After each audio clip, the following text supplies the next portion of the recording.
Yes, thank you very much for the kind introduction, and for Zvonka, of course you first, but also a warm thank you to the entire organization for inviting Cedefop to participate in this forum.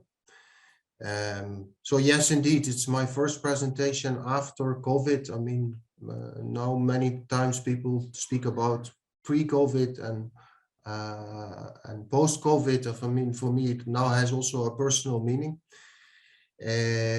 But you're right in a way. Yes, it forces you to think about particular things.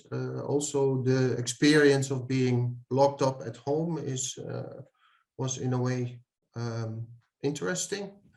I'm just very grateful I got through it, and I'm feeling fine again.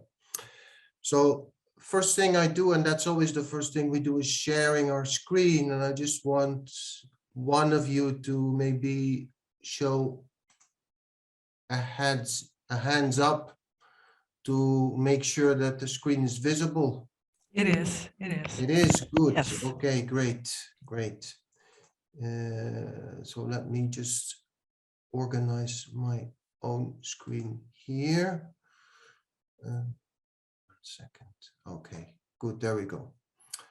So as I understood from what you were saying just a few minutes ago, I think we have quite a full virtual meeting room today, with a very good and broad representation of the adult learning sector, but also far beyond that in Slovenia. And I think this is fantastic.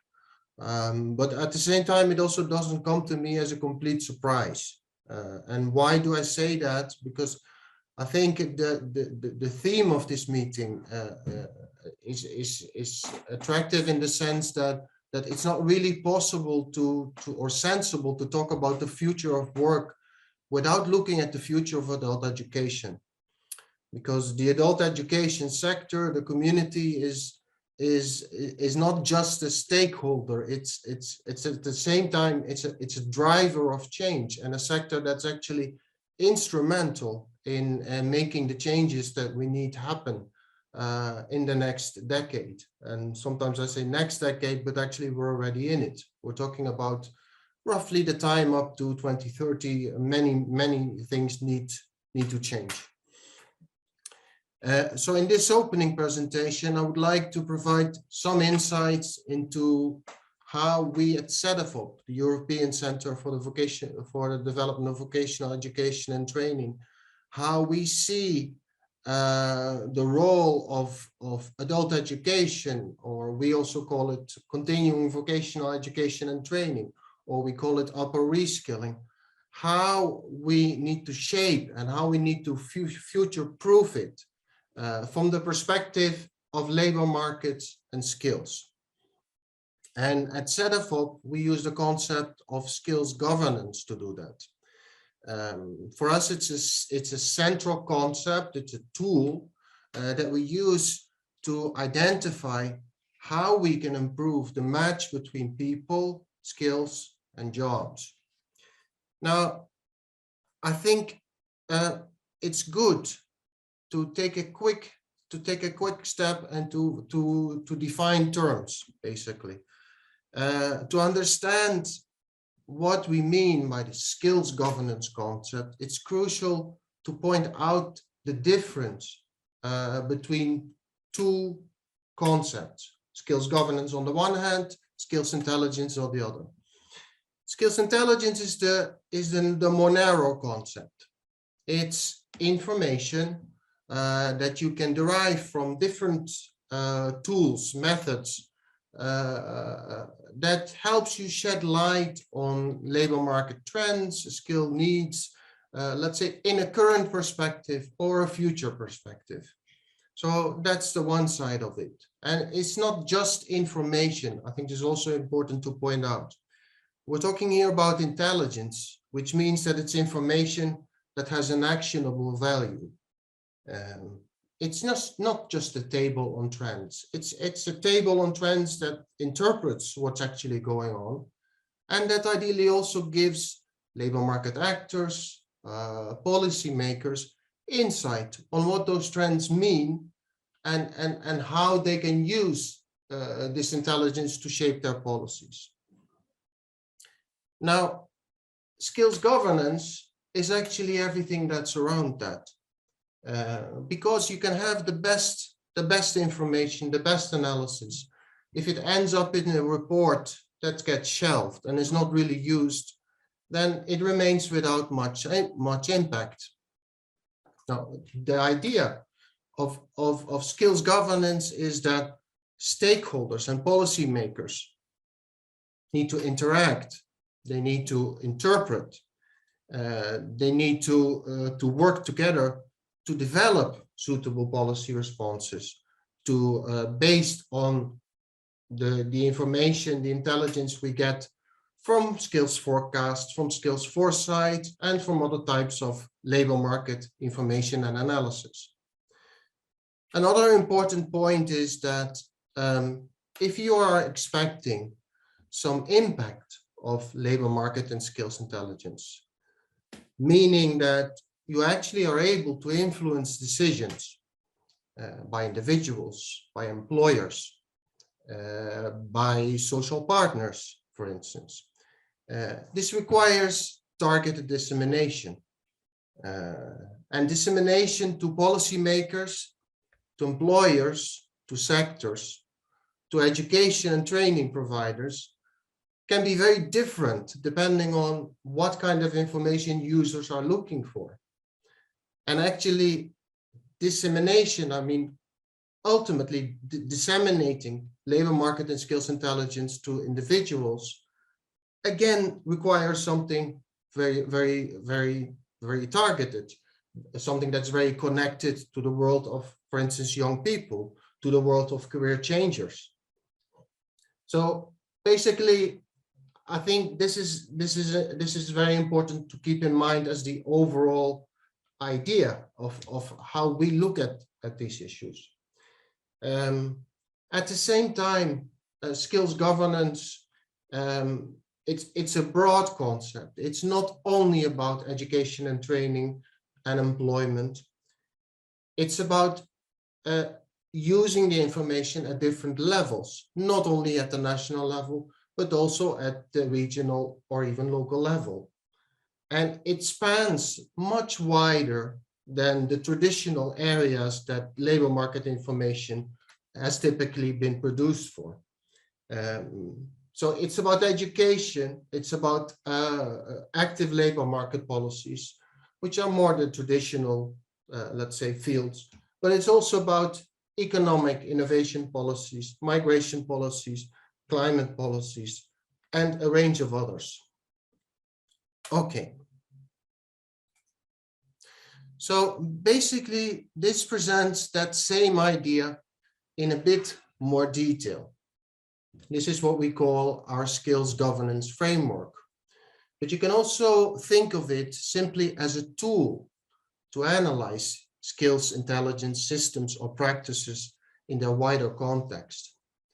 And actually, there's in this matrix, we have 4 pillars that are basically containing a range of different elements, systems, resources, cooperation arrangements that all together determine how successful you can be with your skills intelligence. And skills intelligence, basically, if you think about tools, if you think about resources, it all falls in the resources column over here. But apart from that, you have an important management component, an important steering component, control. You have strategies, you have the legal framework. Apart from that, of course, very important, and for sure, in the areas of adult education and learning, stakeholder involvement, the social partners, civil society more widely, in terms of not only integrating the needs of stakeholders, but also active participation in development of systems and practices. And then finally, as said, as I just highlighted, dissemination and use. Well, we have basically 3 different levels. We have the more traditional expert policymaker users. We have customized dissemination for different target groups. And then we have the wider dissemination to the public. And this turns out that it's actually one of the most difficult things to do. We have used this framework in the last couple of years to support several countries in improving their skills governance in different contexts. We've done this at the level of some countries, but we've also been doing this at the EU level. And we have used the insights that we get when we talk to stakeholders to provide advice on how to improve skills governance in particular contexts. And I thought it would be interesting to show you a little bit what you can do with this tool, let's say in a diagnostic sense. So we've used this tool basically to say, to ask our stakeholders, if you look at it all together, what do you think are the strong points? What are the weaker points? What are the things that would need to be addressed? And I think we get an interesting image when we do that. I'll show you in a second. And of course, this is not an exact science here. We get images, we get opinions about where should we be focusing our attention on. And I'll show you what image we got when we asked, let's say, a wide community of Cedefop stakeholders, which come from a range of different countries, from ministries, from sectoral organizations, from adult learning representatives, from actually a wide range of stakeholders.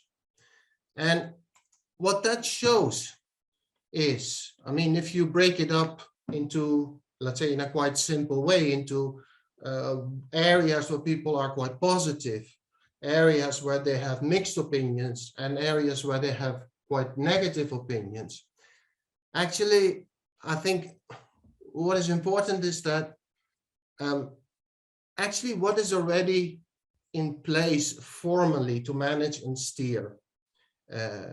For instance, in terms of organizations that are responsible for developing labor market and skills intelligence, different ways of organizing it legally, visions and strategies. Actually, stakeholders are relatively positive about that. They're also relatively positive about data, methods, and tools, because we know if you look across the EU, all countries basically have some sort of skills intelligence. They use different tools. In all countries, there's things in place. Now, mixed opinions are mostly in terms of resources, and especially in terms of stability of resources over time. What we see is that many of our stakeholders say that project-based funding, especially short-term project-based funding to develop labor market and skills intelligence, is actually a stumble block to making such efforts sustainable. And that's an issue where I think we can learn from some countries who have actually, started with project-based funding, but then finally found it that important and that central to their country's economy that they started funding this from regular funding sources. I think that's an important lesson. Another issue is stakeholder needs integration. Also there we have mixed opinions, which means that some countries, there are very functional, very well-functioning setups in place. And I mentioned, for instance, Estonia, where their system is very much sectoral based, where they have the fora to discuss the findings, to jointly decide, to jointly interpret what particular things mean. In other countries, there's still a lot of room for improvement. Now, clearly, if you look at this picture, which is basically it's an X-ray, a helicopter view of what we see across Europe, it's clear that dissemination is the weakest link, and in particular, dissemination to individuals, wider dissemination to career changers, to career choosers, but also to, let's say, for instance, individual employers. So in that sense, Jasper, there's a lot. you might want to turn the page in your PowerPoint, because we have been looking at the perceived strengths and weaknesses. Yes, but I'm still there. Ah, okay. I'm sorry. I'm sorry. No problem. Sorry. Okay. I'm ready to do it now. Okay. Okay, so I talked a little bit about tools and methods already, and the fact that, you know, the stakeholders in general, I mean, across countries, they're not that negative about that. I mean, this does not mean that there's no room for further innovation. And actually, when we asked people that we regularly interact with, we find that there is a really clear need for labor market and skills intelligence that directly supports up and reskilling, learning, dealing with demographic change, i.e. an older working population. Labor market and skills intelligence is not looking at an outcome only, but looks more at helping people shape a career that helps them move between different jobs in terms of career transitions. I think many aspects that skills intelligence can develop are central to shaping and to managing adult education and training. And I think here it also clearly shows how central the green and the digital transition is. These trends and transitions, and maybe a better word is even to call them transformations, because they are really fundamental changes. These trends, they create, I mean, important new demands for more targeted skills intelligence.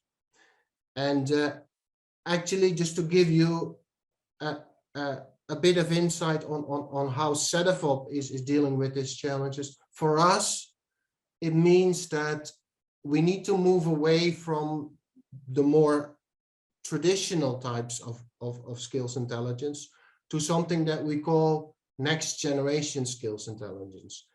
That does not mean that we forget about tools that have a clear value and that we should for sure continue to do, but it means that we need to increasingly combine different perspectives. We need to make the information more actionable. We need to do much better in communicating it to people that can use it. So, okay.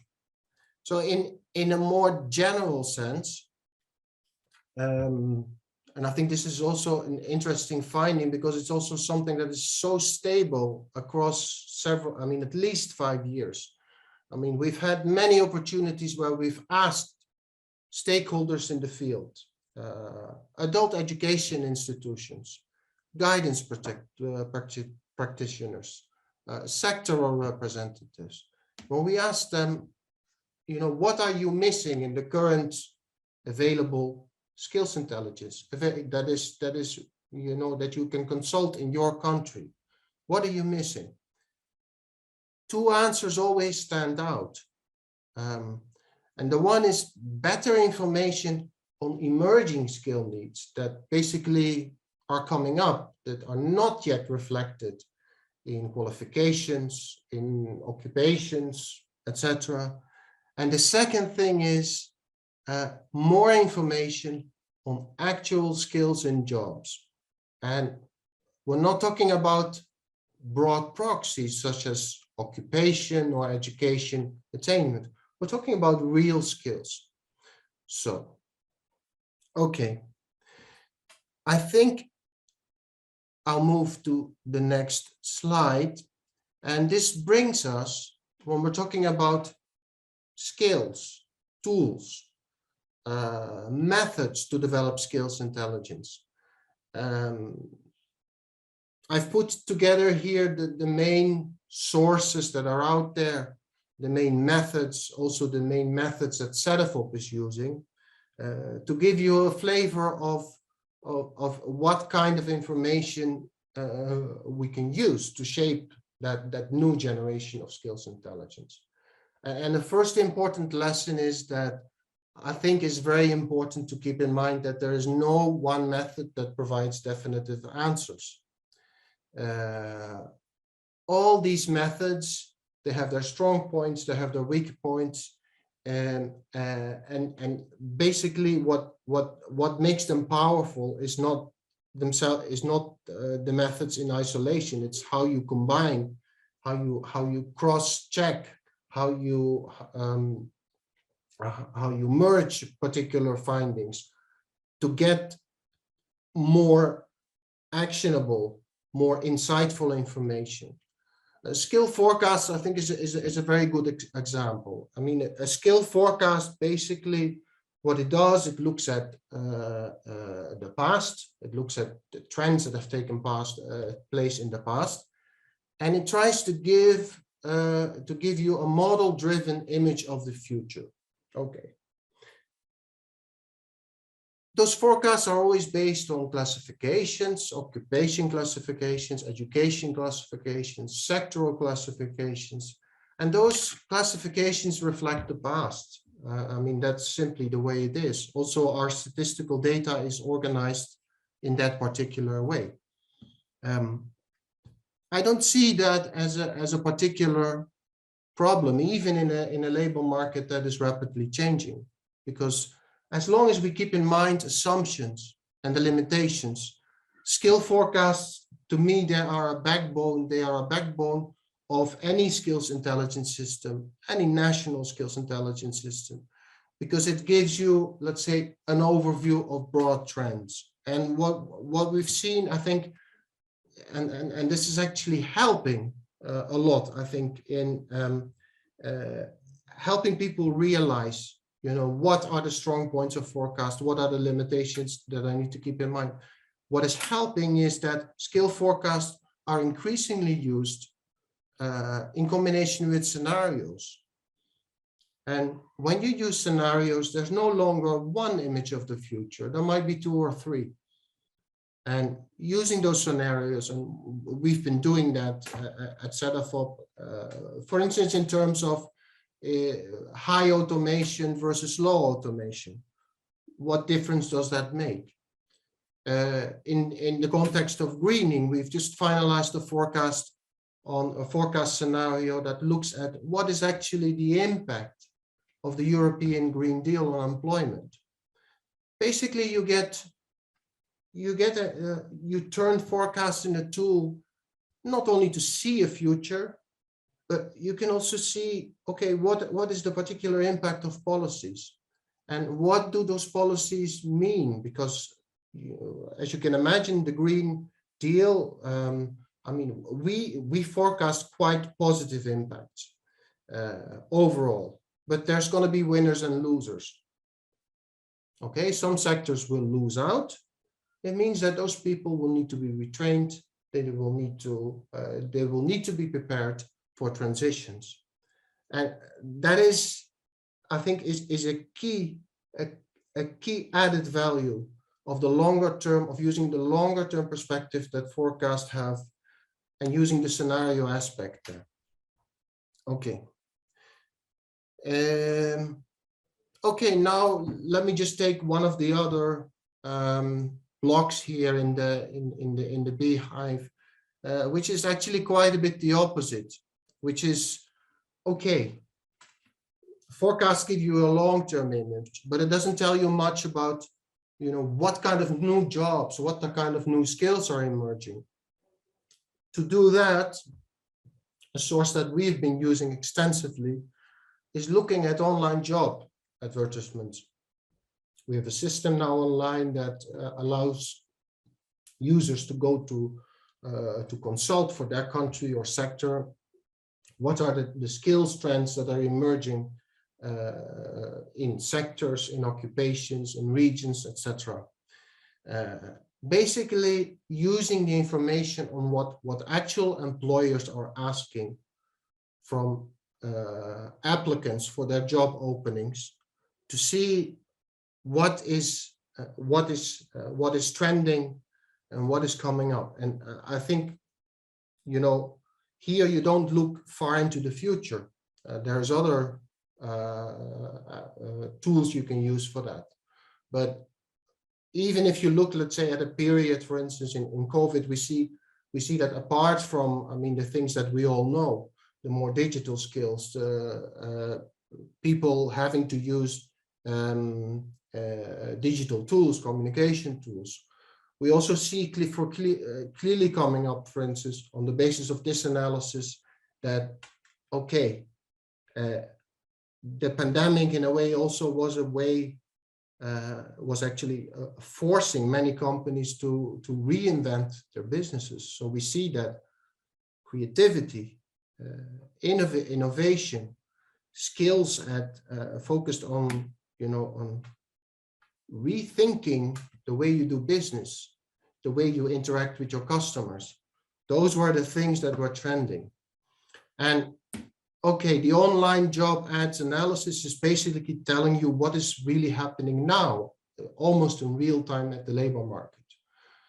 If you want to go a little bit more in the future, skills foresight is very useful, because you can look 10, 15, sometimes even 20 years ahead to see what kind of occupations might be emerging in the future. And basically the message here is that, okay, there is no standard answer to which tool you can use. There are situations in which there are situations where some tools work better than others. The key thing about skills intelligence is to combine, to use the complementarities of different methods, to see what's coming up and to understand the labor market, not only, let's say, in terms of the long-term trends, but also the immediate skill needs. And then finally, the matching, because there's also always the matching perspective, looking at, you know, where are the skill shortages, for instance, where are learning needs, etc. Okay, I think this is my last slide, and I realize I have gone a little bit over my time. I'm apologizing for that. So let me just quickly recap and give you a couple of pointers. I think it's maybe interesting. So I mean, this idea of developing skills intelligence or labor market intelligence.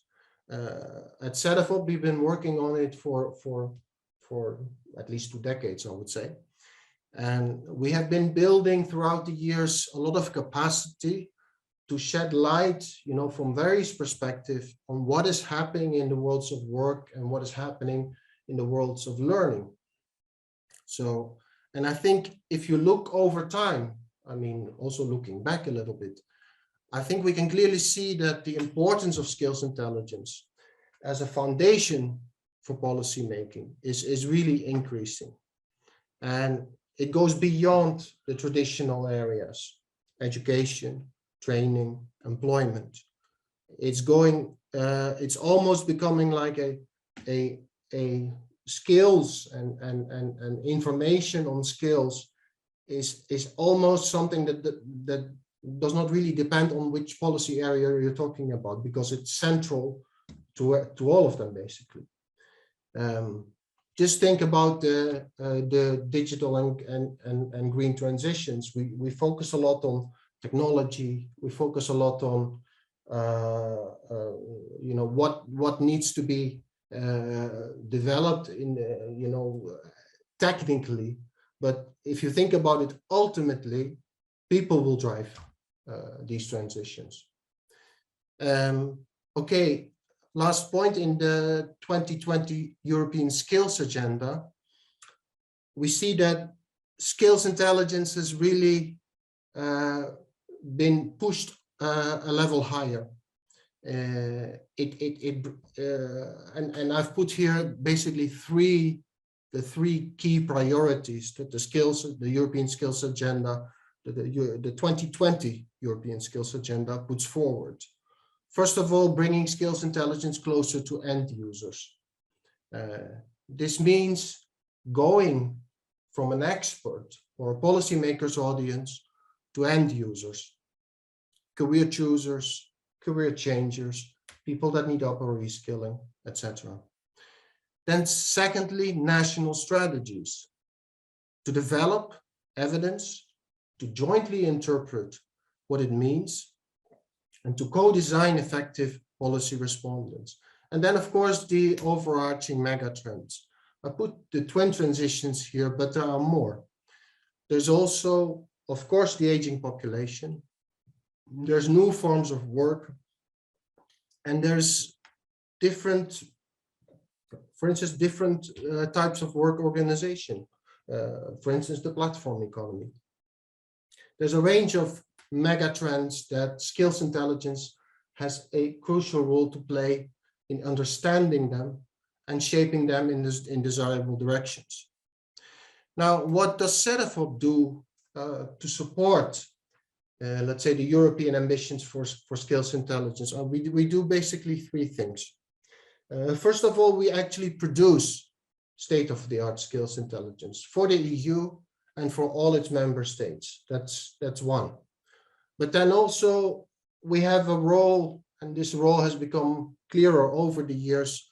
We have a role of promoting the use of sound methods and approaches. And I've put here on the slide some of the guides that we produce. There are more, but you can have a look and see, for instance, how, I mean, we try to be practical. We try to support national or regional users in actually picking up one of the methods that suits their purpose and see how do you actually do it. And then third, and after that I'll be done. I'm sorry for being a bit late.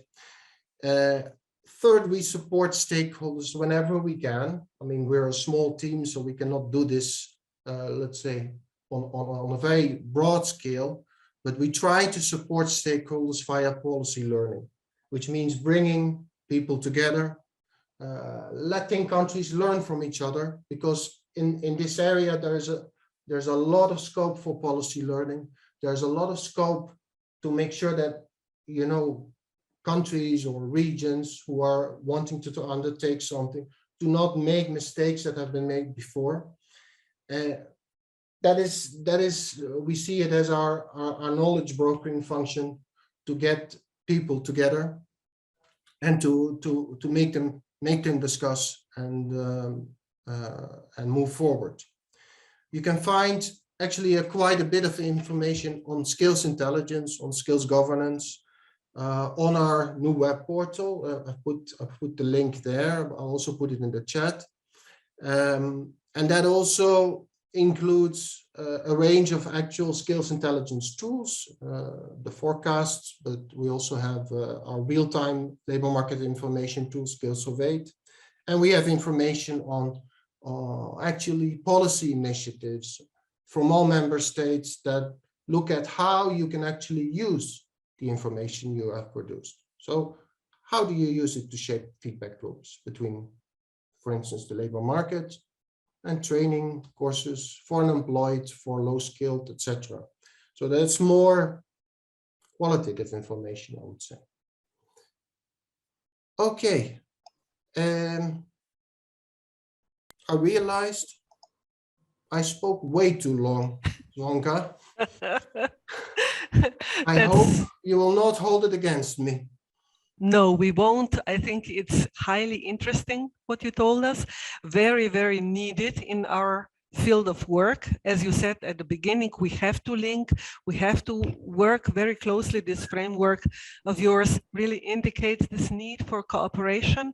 And maybe just one reaction, we in Slovenia work quite hard on awareness raising, on guidance, informing end users. And you stressed this actually new aspect. And there is room for some partnership because we do awareness raising. We want to stress the importance of learning, but now we also have why people have to learn. Of course, we all know due to getting new jobs, due to reskilling, upskilling, and so on.